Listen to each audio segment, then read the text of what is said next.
आज हम card the tower को डेप्थ में समझने की कोशिश करते हैं कि ये कार्ड क्या बताने की कोशिश कर रहा है।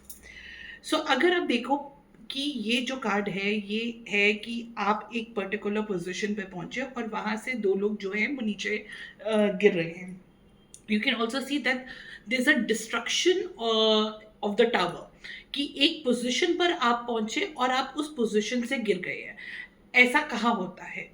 ऐसा होता है कि आपका रिश्ता टूट गया है, या आपके रिश्ते में कोई प्रॉब्लम आ गई है, या आपको आपको एक प्रमोशन मिली, आपको जॉब मिली और अचानक से आपकी जॉब में कोई प्रॉब्लम आ गई है।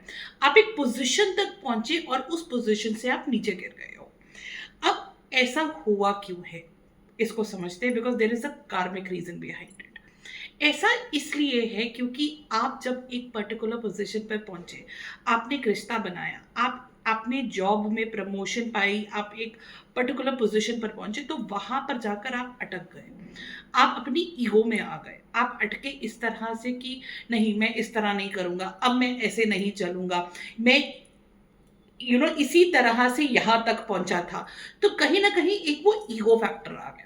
साथ ही साथ में आपने जो डिसीजन जब जिस टाइम पर लेने थे उस टाइम पर सही डिसीजंस नहीं लिए।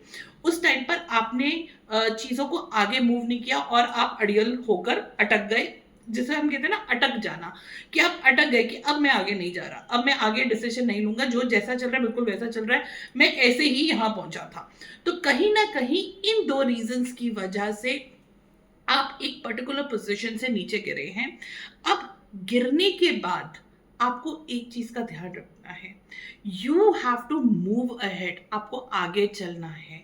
आपको गिर के ये नहीं करना, ओ मैं गिर गया यार, मैं तो गिर गया, ये हुआ ये हुआ ये हुआ। 10 लोगों को जाकर कहानियां नहीं पेलनी है, 10 लोगों को जाकर कहानियां नहीं सुनानी है। आपने अपने आप को उठाना है और आगे मूव ऑन करना है।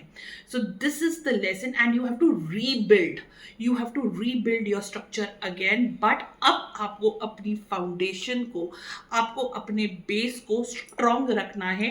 वीक फाउंडेशन के ऊपर आपको स्ट्रक्चर, या वीक फाउंडेशन के ऊपर आपको टावर नहीं बनाना है। So you have to work on your self, you have to work on your foundation, you have to work on your, you have to work from the basics. But इस बार सही तरीके से आप वर्क करेंगे और अड़ेंगे नहीं।